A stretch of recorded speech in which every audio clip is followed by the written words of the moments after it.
ওই নিজুম মজুমদারের মতো কিছু নাস্তিক আছে না নাই? বলেন আছে না নাই? ওই শাহরিয়ার কবিরের মতো কিছু নাস্তিক আছে না নাই? জোরে বলেন। ওই আহমদ শরীফের মতো নাস্তিক, ওই তাসলিমা নাসরিনের মতো নাস্তিক, এই ধরনের কিছু নাস্তিক, এরা নামধারী মুসলমান, কাফের মুশরিকরা এদেরকে নির্বাচন করে আমাদের লোক দিয়ে আমাদেরকে বিপদগামী করার জন্যে। আমরা তাদেরকে বলতে চাই এই কথা, তোমাদের আগের চক্রান্ত যেমন আমরা বুঝি, পরেরটাও বুঝি, যেটা করবো সেইটাই ধরে ফেলবো। আমাদেরকে ধরিয়ে দিবে কোরআনের শিক্ষার্থীরা, যখন বলে দিবে এটা নাস্তিকদের প্ল্যান প্রোগ্রাম, সেই প্ল্যান প্রোগ্রাম বাস্তবায়ন করার জন্য এই দেশের ওলামায়ে কেরাম যদি আমাদেরকে আহ্বান করে রাজপথে, কাফের মুশরিকদের এই প্ল্যান প্রোগ্রাম নিষ্প্রসাদ করে দেওয়ার জন্য রক্ত দিতে হবে। রক্তের বিনিময়ে, জীবনের বিনিময়ে কাফের মুশরিক এবং নাস্তিকদের এজেন্ডাকে আমরা খতম করে দিব। মুসলমানের দেশে শাহজালালের পুণ্যভূমিতে কাফের মুশরিক আর নাস্তিকের কোন এজেন্ডা বাস্তবায়ন হতে দেব না, দেব না, দেব না। কারা কারা রাজি আছেন দুহাত তুলে দেখান।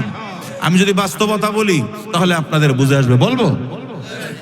আচ্ছা বলুন তো, আমাদের বাংলাদেশের চাইতে ইউরোপ আমেরিকার মানুষ জাগতিক শিক্ষায় অনেক পেছনে নাকি অনেক অ্যাডভান্স?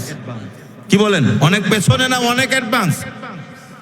আমাদের বাংলাদেশে যদি কেউ 6 বছরের পর পড়াশোনা, 6 বছর বয়স হলো, সে স্কুলে যায় না, পড়াশোনা করে না, সরকার তার ব্যাপারে কোনো পদক্ষেপ নিবে না।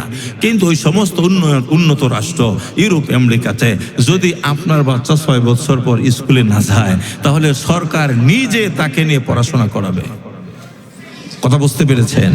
আচ্ছা, তাহলে লেখাপড়ার দিক থেকে তারা আমাদের চাইতে অনেক উন্নত, অনেক অগ্রগামী। কিন্তু মানবতার, মনুষ্যত্বের ক্ষেত্রে কোথায় আছে? ওখানে বাচ্চাদের পরিচয় হয় মায়ের পরিচয়। জন্ম নিবন্ধন যেটা হয়, বাবার পরিচয় না মায়ের পরিচয়? মায়ের পরিচয়। হুজুর অসুবিধা কি? আছে, আছে বলতেছি তো, সবর করেন, সবর। কি হুজুর বলেন তাহলে কি?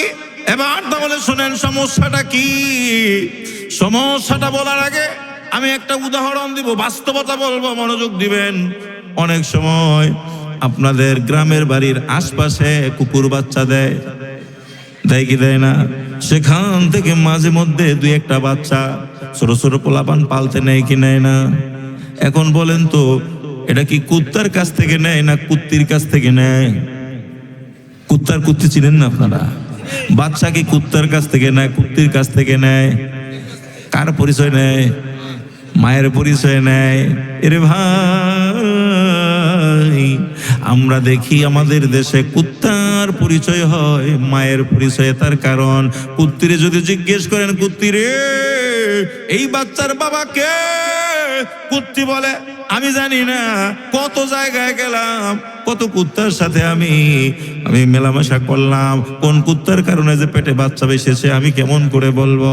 সেম ক্যাটাগরি হলো ওই সমস্ত রাষ্ট্রে শিক্ষা দীক্ষার দিক থেকে তারা যদিও অনেক অ্যাডভান্স, অনেক অগ্রগামী, কিন্তু তাদের বাচ্চার পরিচয় হয় মায়ের নামে। তার কারণ হলো, মাকে যদি জিজ্ঞেস করেন এই বাচ্চার বাবাকে, বাচ্চা জানবে দূরের কথা, মা নিজেই তো জানে না বাচ্চার বাবা যে কে। তার কারণ, এক পুরুষের সঙ্গে সে হোটেলে থেকেছে, আর এক পুরুষের সঙ্গে সমুদ্রের পাড়ে থেকেছে, আর এক পুরুষের সঙ্গে পার্কে থেকেছে।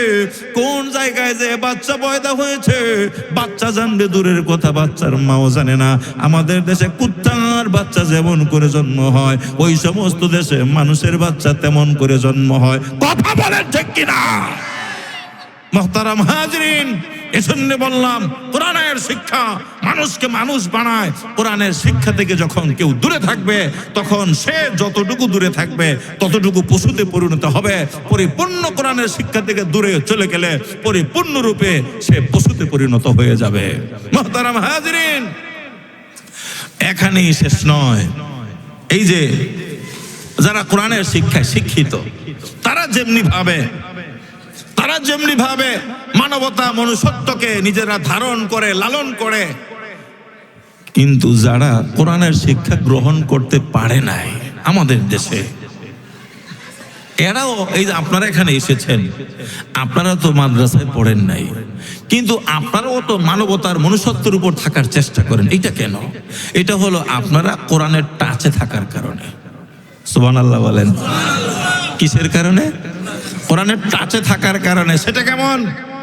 আমাদের দেশের স্কুল কলেজ ইউনিভার্সিটিগুলোতে আপনি তালাশ করে দেখবেন কোন একটি বইয়ের মধ্যে কথা লেখা নাই যে জেনা ব্যভিচার করে যদি কোনো বাচ্চা পয়দা হয় সেই বাচ্চাটা অবৈধ, জেনা ব্যভিচার করা হারাম।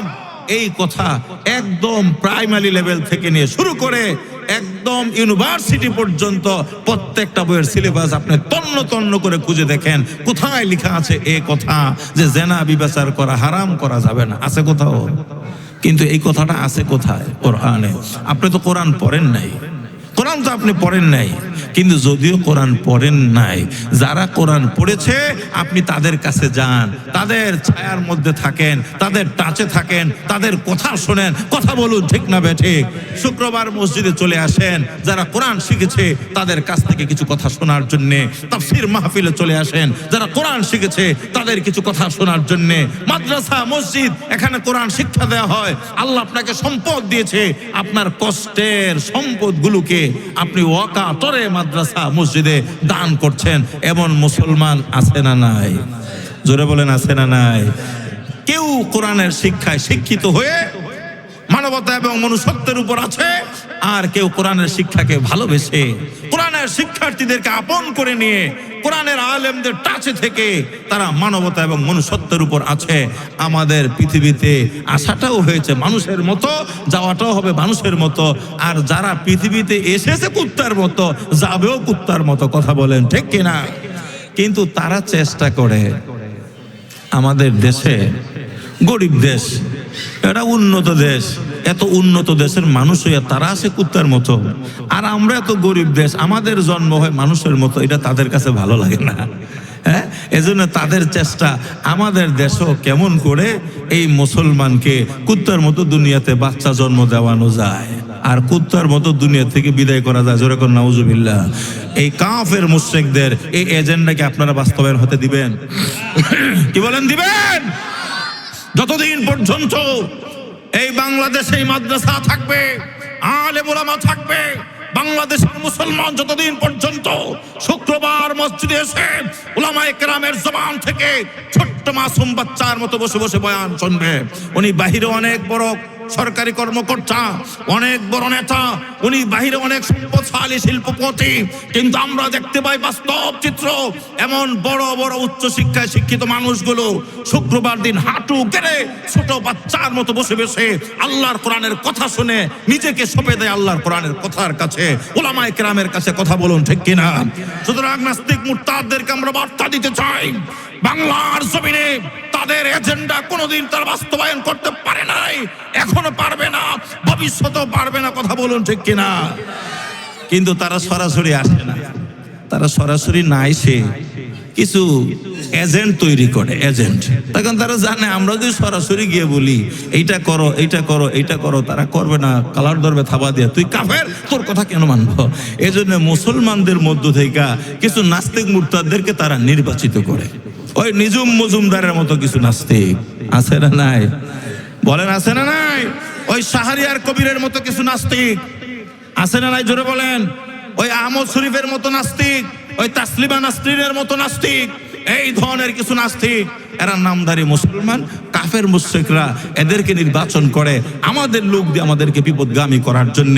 আমরা তাদেরকে বলতে চাই এই কথা, তোমাদের আগের চক্রান্ত যেমন আমরা বুঝি, পরেরটাও বুঝি, যেটা করবো সেইটাই ধরে ফেলবো। আমাদেরকে ধরিয়ে দিবে কোরআনের শিক্ষার্থীরা, যখন বলে দিবে এটা নাস্তিকদের প্ল্যান প্রোগ্রাম, সেই প্ল্যান প্রোগ্রাম বাস্তবায়ন করার জন্য এই দেশের উলামায়ে কেরাম যদি আমাদেরকে আহ্বান করে রাজপথে, আর কাফের মুশরিকদের এই প্ল্যান প্রোগ্রাম নিষ্প্রসাদ করে দেওয়ার জন্য রক্ত দিতে হবে। রক্তের বিনিময়ে, জীবনের বিনিময়ে কাফের মুশরিক এবং নাস্তিকদের এজেন্ডাকে আমরা খতম করে দিব। মুসলমানের দেশে শাহজালালের পুণ্যভূমিতে কাফের মুশরিক আর নাস্তিকের কোন এজেন্ডা বাস্তবায়ন হতে দেব না, দেব না, দেব না। কারা কারা রাজি আছেন দুহাত তুলে দেখান। আল্লাহ কবুল করেন, বলেন আমিন। মুহতারাম হাজিরিন, ঘটনা একটা মনে পড়ছে, একটু বলবো কি? এক চোর চুরি করতে এসে ধরা পড়ে গেছে। এখন বাড়ির মালিক হাজী সাহেব খুব ভালো মানুষ, নরম দিল। চোর মালিককে বলতেছে, হাজী সাহেব আপনাকে দেখে একেবারে আমার আব্বার কথা মনে পড়তেছে। চোর কোথাকার, তুই চোরের বাপ হবো? আমি না না বাপ বলি নাই, তো আমার বাবার মতো অনেকটা চেহারা, তো খাতির জমাচ্ছে, একটা কথা বলবে। এই কিছুক্ষণ এদিক সেদিক কথা বলে এরপর বলতে হাজী সাহেব, এই আমাকে তো আপনি জেলে দিবেন তাই না? কই তোরা চোর, তোদেরকে তো জেলেই দিতে পার, কি করবো? কই ঠিক আছে, আপনি যখন আমাকে দৌড়ে নিয়ে দিয়েছেন, আমি তো বাড়িতে আপনার এই যে চাদর রেখে তারপর চলে এসেছি। এই প্রচন্ড শীত, আমার খুব কষ্ট হবে, যদি আপনি অনুমতি দেন তাহলে আমি গিয়ে একটু চাদরটা নিয়ে তাড়াতাড়ি চলে আসবো। আপনি এখানে একটু দাঁড়ান, আমি চাদরটা নিয়ে আসি। হাজী সাহেব মন নরম হয়ে গেছে, বলতেছে তার চাদরটা না আনবো, ঠিক আছে যা তাড়াতাড়ি আসিস। আচ্ছা আপনারাই বলেন, এই যে চাদর আনতে গেছে আর আইবো এই রাস্তা দিয়া, আজও গেছে। এখন হাজী সাহেব দাঁড়িয়ে আছে 3 ঘন্টা, চোরের কোনো খবর নাই। যখন দেখে চোর আর আসে না, তখন নিজের কান নিজে ধরে ওঠে আর বসে আর তওবা করে, আল্লাহ এই ধরনের বাটপারদের সাথে আর জীবনে কোনোদিন আপোষ নাই। ওরা ওয়াদা দিয়ে ওয়াদা খেলাপ করে, চাদর আনতে সুযোগ দিলে আর কোনোদিন আসে না, এরপরও যদি ধরতে পারি কোনো আপোষ করবো না। পরে আল্লাহর কি মেহেরবানি, কিছুদিন পর চোর আবার আসছে, আবারও ধরছে, নিয়ে রওনা দিছে। এখন চোরে আবার একই ভাব ধরছে, কয় হাজী সাহেব আসার সময় জুতা ফেলে চলে এসেছি, একটু যদি অনুমতি দিতেন তাহলে কি জুতাটা নিয়ে চলে আসবো। হাজী সাহেব এই কথা শোনার পরে আরো বেশি চেতা, তার কারণ একটা পালিয়েছে তো এভাবে। এখন বলতেছে বাটপার কোথাকার, তোদের সঙ্গে কোনো আপোষ নাই, তোদেরকে সুযোগ দিলে তোরা পালিয়ে যাস আর এদিক থেকে আসিস না, এজন্য আর কোনো কথাই দ্বিতীয়বার বলবি না। অনেকক্ষণ বলছে এক ধারা। এখন চোরে বলতে হাজী সাহেব, আমরা না হয় চোর, আমরা না হয় বাটপার, আমরা ওয়াদা খেলাফ করি, আপনি তো ভালো মানুষ, আপনি তো হাজী সাহেব, আপনি তো ওয়াদা খেলাফ করবেন না। এক কাজ করেন, আমি এখানে দাঁড়াই, আপনি না হয় যান আমার জুতাটাকে একটু নিয়ে আসেন। হাজী সাহেব বলে যে হ্যাঁ এইটা হইতে পারে। এখন হাজী সাহেব জুতা আনতে গেছে, আইসা দেখে চোর এখনো দাঁড়ায় আছে, তাই না? তো চোর কো তো পলানি তো আগেরটাই আছে, খালি টেকনিক পরিবর্তন হয়েছে, কথা বলুন ঠিক কিনা? সুতরাং কাফের মুশরিকদেরকে আমরা জানিয়ে দিতে চাই, তোমরা 16টি বছর ফ্যাসিস্টের মাধ্যমে আমাদের ইসলাম, আমাদের তাহজিব তামাদ্দুন সবকিছু ধ্বংস করবার জন্য নানাবিধ ষড়যন্ত্র করেছো। তোমাদের সেই ষড়যন্ত্রকে এদেশের ছাত্র জনতা, এদেশের মাদ্রাসা শিক্ষার্থী, সাধারণ মানুষ সেই ষড়যন্ত্রকে রুখে দিয়েছে। আবারও আমরা জানিয়ে দিতে চাই, ভারতের পক্ষ থেকে যে কোনো ষড়যন্ত্র হবে, সেই ষড়যন্ত্র মোকাবেলা করবার জন্য বাংলাদেশের 18 কোটি মানুষ সদা সর্বদা প্রস্তুত আছে, প্রস্তুত থাকবে, কথা বলুন ঠিক কিনা? মুহতারাম হাজিরিন, খুব সতর্ক থাকবেন। নামাজ, রোজা, হজ, যাকাত ইত্যাদি আল্লাহর বিধান, এগুলো পালন যেমন করা ফরজ, একইভাবে অন্যায়ের প্রতিবাদ করতে হবে, এটাও কিন্তু ফরজ, কথা বলুন ঠিক কিনা? যদি অন্যায় করতে দেখি, ওই কলিবদ্দি সলিমদ্দি অন্যায় করলে কলার চেপে ধরবেন, মসজিদে কেউ জুতা চুরি করলে তারে আপনি ইচ্ছা মতো কেলাবেন, কিন্তু হাজার হাজার কোটি টাকা দেশের সম্পদ পাচার করে দিয়ে দ্রব্য মূল্যের ঊর্ধ্বগতি করে দিবে গরিব দুঃখী মেহনতি মানুষ, আর বাজার সদাই করে খেতে পারবে না, 3 বেলার জায়গায় 1 বেলা খেতে পারবে। ওই সমস্ত মানুষের জন্য জীবনটা একটি যুদ্ধের মতো হয়ে যাবে, আর আপনি চুপ করে বসে থাকবেন। বিশ্বাস করেন, আল্লাহর কাছে আপনি জবাব দিতে পারবেন না, কথা বলুন ঠিক কিনা? মসজিদের চোর ধরলে যেমন পেটান, একইভাবে দেশের সম্পদ যারা লুণ্ঠন করবে, আমরা আওয়ামী লীগ চিনি না, আমরা বিএনপি চিনি না, অত্যাচারী যেই হবে তার কালো হাত ভেঙে গুড়িয়ে দিতে হবে, গুড়িয়ে দিতে হবে। কারা কারা প্রস্তুত, দুহাত তুলে দেখান। কোরআনের আলো, কোরআনের আলো, হাদিসের আলো, মুহতারাম হাজিরিন, আমরা যাবৎ কাল পর্যন্ত বহু বঞ্চিত হয়েছি। কেউ বলেছে বাবার দেশ, কেউ বলেছে স্বামীর দেশ, মাঝখান থেকে জনগণ শেষ, কথা বলুন ঠিক কিনা? আমরা আর শেষ হতে চাই না। এবার আমরা বাংলাদেশের জনগণ, আমরা আমাদের ন্যায্য অধিকার চাই, কথা বলুন ঠিক কিনা? যারা আমাদের অধিকার প্রতিষ্ঠিত করতে পারবে, যাদের হাতে জনগণের অধিকার সুরক্ষিত থাকবে, আমরা তাদের পাশে থাকব। আর যদি কেউ আবারও আমাদের ভাগ্য নিয়ে ছিনিমিনি খেলতে চায়, তাদেরকে আমরা বলে দিতে চাই, ফ্যাসিস্টদের কাছ থেকে শিক্ষা নাও, কথা বলুন ঠিক কিনা? বাংলাদেশে যেমন রোহিঙ্গা আছে, এক সময়কার প্রধানমন্ত্রী এখন রোহিঙ্গা, কথা কোন ঠিক না বে ঠিক? পরবর্তীতে জুলুম করার ক্ষেত্রে সাবধান, তুমিও কিন্তু রোহিঙ্গা হয়ে যাবা। আর যদি আমাদের অধিকার প্রতিষ্ঠা করো, জনগণের সেবা করো, আমরা তোমাদেরকে মাথায় তুলে রাখবো, রাতের তাহাজ্জুদের সিজদায় তোমাদের জন্য দুহাত তুলে মালিকের দরবারে দোয়া করব। কথা কোন ঠিক না বে ঠিক? আর জুলুম করবা, এদেশের মানুষ এখন জেগেছে, আর ঘুমাবে না। কথা কোন ঠিক না বে ঠিক? আর কোন জালিমকে সুযোগ দেওয়া হবে না, আর কোন অর্থ পাচারকারীকে সুযোগ দেওয়া হবে না, আর কোন অত্যাচারীকে সুযোগ দেওয়া হবে না, আর কোন স্বৈরাচারকে সুযোগ দেওয়া হবে না, যেই হোক না কেন। কথা বলুন, রাজি আছে কিনা? মুহতারাম হাজিরিন, আপনাদের খেদমতে যে কথাটি আরজ করছিলাম, আল্লাহ পাক রব্বুল আলামিন এই যে কোরআনের শিক্ষা আমাদেরকে দিয়েছেন, এই শিক্ষায় যদি শিক্ষিত হতে পারি, এই শিক্ষার সঙ্গে যদি আমরা সম্পৃক্ত থাকতে পারি, আমার কোন সন্তান যদি এই শিক্ষায় শিক্ষিত হতে পারে, তাহলে বলুন তো আমি কি অনেক ঠকে যাব? কথা বলুন, অনেক ঠকে যাব? আহা, ঠকবো না রে ভাই, ঠকবো না। 1 লিটার বালতি, এই বালতিতে বাংলাদেশে পানি ধরে 1 লিটার, কিন্তু এই বালতিটা যদি আমেরিকার যায় তাহলে ধরে 5 লিটার, তাই না? কয় লিটার ধরে? বাংলাদেশে 1 লিটার, আমেরিকা গেল 1 লিটারই। বড় দেশ, বেশি ধরার কথা না। ক্ষুদ্রের ক্যাপাসিটি 1 লিটার, এটা যেখানেই যাক পৃথিবীর 1 লিটারের বেশি ধরবে নয়াকার না। বিশ্বাস করেন, আমার আল্লাহ আপনাকে সৃষ্টি করেছেন, আপনার সন্তানকে সৃষ্টি করেছেন এই দুনিয়াতে আসার 50,000 বছর আগে। ও কি খাবে কি খাবে না সব কিছু লিখেছেন, এরপর দুনিয়াতে পাঠিয়েছেন। এই ছেলে ডাক্তার হলে ওর কিসমতে যা আছে যেমন তা পাবে, আর মাদ্রাসায় পড়ে কোরআনের হাফেজ হলেও ওর কিসমতে যা আছে তাই ভাবে, 1 বিন্দু কম পাবে না। কথা বলেন ঠিক না বে ঠিক? এমনও স্কুল কলেজের অনেক শিক্ষার্থী আছে না, অনেক বড় আশা ভরসা নিয়ে পড়াশোনা করেছিল, কিন্তু কিছুই হলো না, আছে না নাই? তাহলে মাদ্রাসায় পড়লেও যদি খালি গরিব থাকে, সেই স্কুল কলেজে পড়ে কেন গরিব রইল বলেন? উত্তর দেন। কথা বলেন ঠিক কিনা? এটা কিসমত লিখেছে কে? তকদির লিখেছে কে?